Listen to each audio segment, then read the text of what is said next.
பேசுங்களா? லஞ்ச ஒழிப்புத்துறையின் இயக்குநராக இருந்த திரு அருண் அவர்கள் மீதும் அவரது மனைவி திருமதி யமுனா தேவி ஐஆர்எஸ் அவர்கள் மீதும் அவர்கள் இருவருடைய மகள்கள் சார்வியா அருண் மற்றும் இனியா அருண் ஆகியோர் மீதும் சொத்து குவிப்பு வழக்கு தாக்கல் செய்ய வேண்டும் என்று இன்று லஞ்ச ஒழிப்புத்துறை அலுவலகத்திற்கு வந்து உயர் அதிகாரிகளை சந்தித்து மனுவை அளித்துவிட்டு நான் இங்கே வந்திருக்கிறேன். திரு அருண் அவர்கள் நூற்றுக்கணக்கான கோடி சொத்துக்களை சட்டவிரோதமாக சேர்த்திருக்கிறார். லஞ்சம் வாங்கி கோடிக்கணக்கில் பணத்தை அடித்து குவித்திருக்கிறார். சென்னை மாநகர காவல்துறை ஆணையராக இருந்தபோது ரவுடிகளோடு தொடர்பு வைத்துக் கொண்டு கட்ட பஞ்சாயத்தில் ஈடுபட்டிருக்கிறார். பணம் வாங்கி கொண்டு போலி என்கவுண்டர் என்ற பெயரில் கொலைகளை செய்திருக்கிறார். அவர் மீது விசாரணை நடத்த வேண்டும் என்று நான் தொடர்ந்து கடந்த ஆட்சி இருந்த சமயத்தில் நான் வலியுறுத்தி வந்திருக்கிறேன். புதிய ஆட்சி வந்த பிறகும் அருண் மீது நடவடிக்கை எடுக்க வேண்டும் என்று நான் வலியுறுத்திய போதும் கூட திரு அருண் அவர்களையே லஞ்ச ஒழிப்புத்துறைக்கு இயக்குநராக நியமித்தது தமிழக வெற்றி கழக அரசு.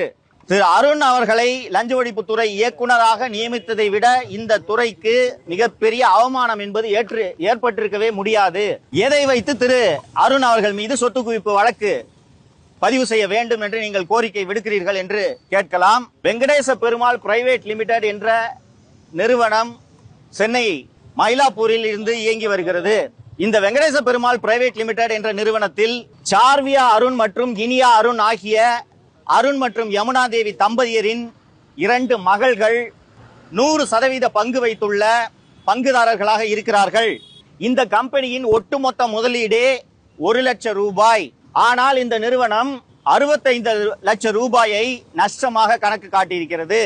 ஆனால் வெறும் 1 லட்சம் ரூபாய் முதலீட்டை கொண்ட இந்த நிறுவனம் 65 லட்சம் ரூபாய் நஷ்டத்தை சந்தித்துக் கொண்டிருக்கக்கூடிய இந்த நிறுவனத்திற்கு யாரோ சில தனியார்கள் 24 கோடி ரூபாய் கடன் கொடுத்துள்ளார்கள் என்று வருமான வரித்துறையில் சார்வியா அருண் மற்றும் இனியா அருண் ஆகிய 2 பேரும் கணக்கு தாக்கல் செய்துள்ளார்கள்.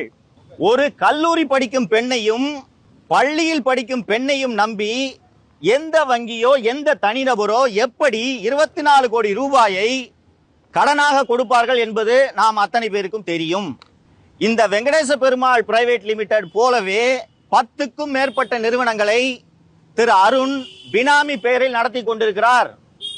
7 hills private limited, Perumal private limited என்று பல்வேறு நிறுவனங்களை திரு அருண் அவர்கள் பினாமி பெயரில் நடத்தி கொண்டிருக்கிறார். திரு அருண் மட்டும் சட்டவிரோதமாக லஞ்சம் வாங்கி இந்த சொத்துக்களை சேர்க்கவில்லை. ஐஆர்எஸ் அதிகாரியாக இருக்கக்கூடிய திரு அருண் அவர்களுடைய மனைவி யமுனா தேவி அவர்கள் மிக மிக முக்கியமான ஒரு பொறுப்பில் கடந்த சில ஆண்டுகளாக வேலை செய்து வருகிறார். சர்வதேச கடத்தலில் ஈடுபடுபவர்கள், சர்வதேச போதை மருந்து கடத்தலில் ஈடுபடுபவர்களின் சொத்துக்களை அந்தந்த துறைகள் பறிமுதல் செய்யும். அப்படி பறிமுதல் செய்யப்படும் சொத்துக்களை விடுவிக்க வேண்டுமா வேண்டாமா என்ற தீர்ப்பாயத்தில் நீதிபதியாக திருமதி யமுனா தேவி கடந்த சில ஆண்டுகளாக பணியாற்றி வருகிறார். திரு அருண் அவர்களைப் போலவே யமுனா தேவியும் கோடிக்கணக்கில் லஞ்சம் வாங்கி சொத்துக்களை குவித்திருக்கிறார். திரு அருண் அவர்களுக்கு அவருடைய 2 மகள்கள் மட்டும் பினாமி அல்ல, ஜிடிஎம் என்கிற கௌதம் உள்ளிட்ட பலர் அருண் அவர்களுக்கு பினாமியாக இருந்து வருகிறார்கள்.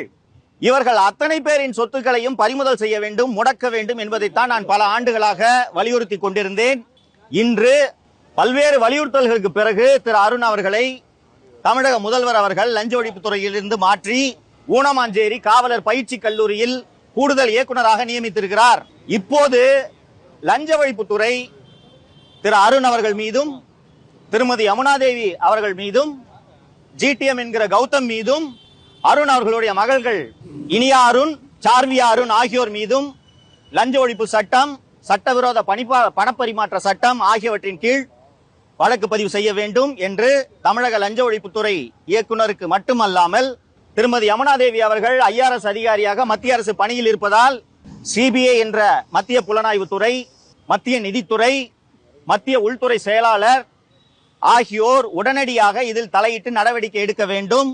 திருமதி யமுனா தேவி மற்றும் திரு அருண் ஆகியோர் பணி இடைநீக்கம் செய்யப்பட வேண்டும் என்ற கோரிக்கையோடு இந்த புகார்களை அவர்களுக்கும் தபால் மூலமாக அனுப்பியிருக்கிறேன். இன்று லஞ்ச ஒழிப்பு துறையிலே நான் சந்தித்த உயரதிகாரிகள் இதன் மீது நடவடிக்கை எடுக்க அரசுக்கு பரிந்துரை செய்வதாக தெரிவித்துள்ளனர். கொஸ்டின் எதுவும் இருக்கா? தொடர்ச்சியாகவே நீங்க புகார் சொல்றீங்க, ஆனா இது வரைக்கும் நடவடிக்கை எடுக்கல. ஆனா அவருக்கு மேலும் அரசு பதவி கொடுத்தாங்கல்ல, தொடர்ச்சியாக கம்ப்ளைண்ட் இருக்குமா கூடுதலா கொடுத்துட்டே இருக்காங்க. இல்ல கொடுத்துட்டாங்க. ஏற்கனவே அவர் லஞ்ச ஒழிப்புத்துறையின் இயக்குநராக முக்கியமான பதவியில் இருந்தார். இங்கே வந்தும் அவர் நேர்மையாக பணியாற்றவில்லை. திமுக அமைச்சர்கள் ஏவா வேலு மற்றும் சேகர்பாபு போன்றோர் மீது பதிவு செய்யப்பட்ட வழக்கு குறித்த தகவல்களை வெளியே கசிய விட்டு திமுகவுக்கு விசுவாசமாக இருந்தார். ஆனால் தமிழக முதல்வர் உடனடியாக தலையிட்டு அவரை இந்த பதவியிலிருந்து மாற்றியது எனக்கு கண்டிப்பாக நடவடிக்கை எடுக்கப்படும் என்ற நம்பிக்கையை ஏற்படுத்தியிருக்கிறார். இந்த குற்றச்சாட்டு வச்சிருக்கீங்க, இதுக்குண்டான முழு ஆதாரத்தை கொடுத்திருக்கீங்களா? போதுமான ஆதாரங்களை நான் லஞ்ச ஒழிப்புத்துறைக்கு கொடுத்திருக்கிறேன். நான் ஒரு தனி நபர். நான் லஞ்ச ஒழிப்புத்துறை மற்றும் சிபிஐ போன்ற ஏஜென்சிஸ் தான் இதற்கு தேவையான தரவுகளை சேகரித்து நடவடிக்கை எடுக்க வேண்டும். இதுக்கு அவங்க என்ன சார் சொன்னாங்க? நாங்கள் இதை அரசுக்கு நடவடிக்கை எடுப்பதற்காக பரிந்துரைக்கிறோம் என்று சொன்னார்கள். தமிழக முதல்வர் அருண் மீதான புகார்களை விசாரிப்பதற்கு ஏற்கனவே உத்தரவிட்டிருக்கிறார் என்ற தகவலின் அடிப்படையில் தான் நான் இந்த புகாரை லஞ்ச ஒழிப்புத்துறையில இன்று அளித்தேன். சார், அருண் அவர்கள் மேல தொடர்ச்சியா நீங்க குற்றச்சாட்டு வச்சுட்டு வரீங்க. அவர் மூலியமா உங்களுக்கு ஏதாச்சும் ஒரு இடைஞ்சல்கள் வருதா? என்னால் தான் அவருக்கு இனி இடைஞ்சல் வரும். அவர் எனக்கு இடைஞ்சல் கொடுத்த காலங்கள் எல்லாம் முடிந்து விட்டது. சார், உங்க மேல வழக்கு பதிவு பண்ணதால